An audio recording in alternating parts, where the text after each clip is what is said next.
果てなき夢求めるしるべなき世界で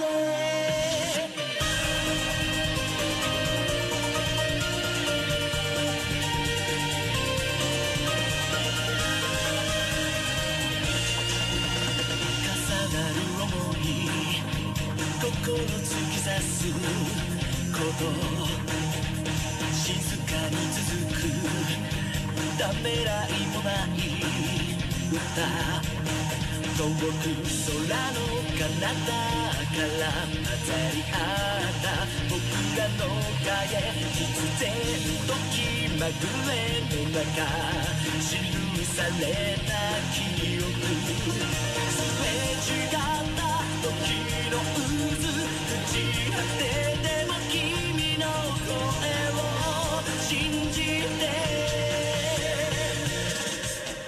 果てなき夢求めるしるべなき未来で僕が光なくしてもいつか君が灯してくれたきらめく胸のもの翼に変わる希望のかけら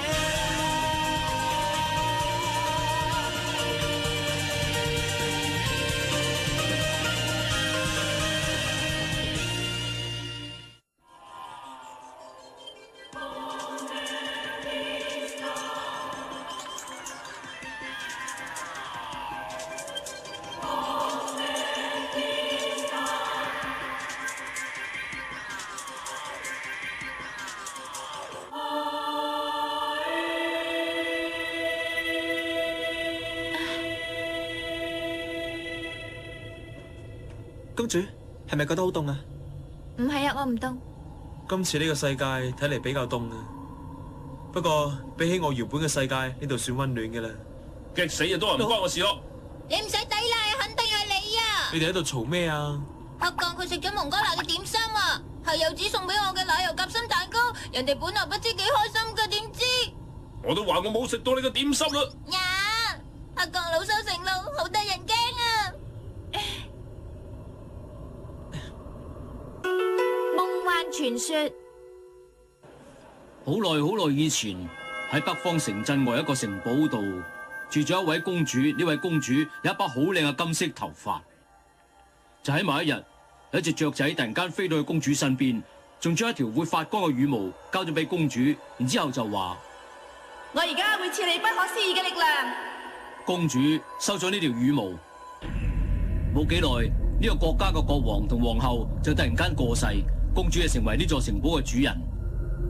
然之後佢就好似俾呢條羽毛引領住，每晚都嚟到城鎮呢度，將啲細路帶去城堡，從此啲細路亦都冇再翻出嚟。你哋以為係童話故事啊？錯啦！呢個係300年前曾經發生過嘅真人真事，係千真萬確嘅。而且就好似呢個傳說講嘅一樣，而家北方嘅城鎮又開始發生細路仔失蹤嘅事啦。擁有不可思議力量嘅羽毛，周圍嘅氣氛變得唔錯啊嘛，簡直襯晒頭先個大叔講嘅傳說。嗰個胡鬚大叔講嘅說話，究竟係咪真係可信？擁有不可思議力量嘅羽毛，唔通嗰啲羽毛就好似小英嘅記憶羽毛咁？但係我感覺唔到有羽毛嘅波動喎。總言之，我認為我哋有必要去嗰度調查下。啊，嗰啲係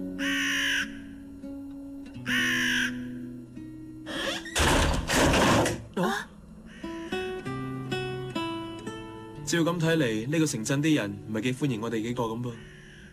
何止唔歡迎啊，直頭唔想見。係咁，我哋就冇辦法證實到嗰個傳說嘅真實性噶啦。就算係咁，至少都話俾我哋知座城堡嘅正確位置喺邊度好啊。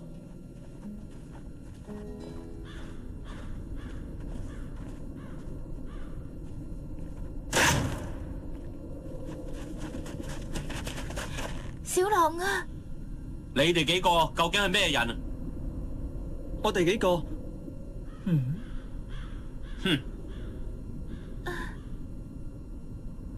我哋係寫書嘅人啊！蛇書？係啊，我哋幾個周遊列國，專係調查有關古老傳說同埋建築，搜集各種資料，再用啲資料嚟寫書嘅。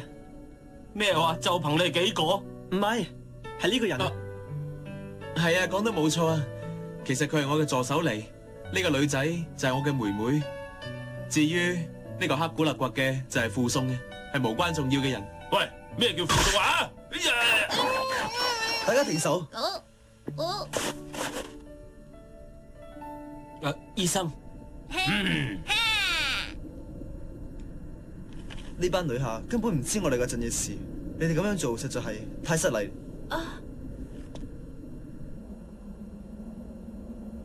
鎮上嘅人頭先咁樣對你哋，實在太冇禮貌，我覺得非常之抱歉。自我介紹先，我就係呢個城鎮嘅醫生，我個名叫做卡爾魯隆達，請多多指教。如果幾位唔嫌棄嘅話，不如今晚就嚟喺我呢度，當係表示我對你哋嘅歉意。真係好多謝你。咁係咩意思啊，醫生？克羅沙姆先生，你冷靜啲。呢個時候你仲俾啲來歷不明嘅人入嚟呢個鎮呢度，你究竟係乜嘢意思？就係呢一個時候，我先要咁樣做，因為佢哋幾位曾經喺各地調查過各種唔同嘅傳說同埋習俗，所以對我哋嘅事可能曾經喺邊度聽過，知道啲線索都唔定。佢哋成班喺外地嚟，到底會知道乜嘢啊？知道啲住喺呢度嘅人唔知道嘅事啦。係咁好，不過咪話我唔提醒你，到咗夜晚最好咪俾佢哋出去。克羅沙姆先生，好對唔住，未能夠同你哋介紹添。其實頭先嗰兩位係鎮長同大地主克羅沙姆。克羅沙姆先生係擁有我哋呢個城鎮上面大部分土地嘅實業家嚟。我哋喺呢個非常期嚟打攪你，真係好對唔住。你哋幾位對呢個傳說有冇？我哋聽過。講真啦，我本來一直都以為呢一個只不過係普通嘅童話故事嚟嘅啫，但係估唔到我哋啲細路真係一個一個咁樣消失，而且已經有成20個細路仔失咗蹤。20個咁多？唔怪得佢哋一見到我哋咁有戒心。而家周圍冰天雪地，都唔知我哋班細路究竟喺邊度做緊啲乜嘢。一諗到呢度嗰陣，我就覺得好心痛。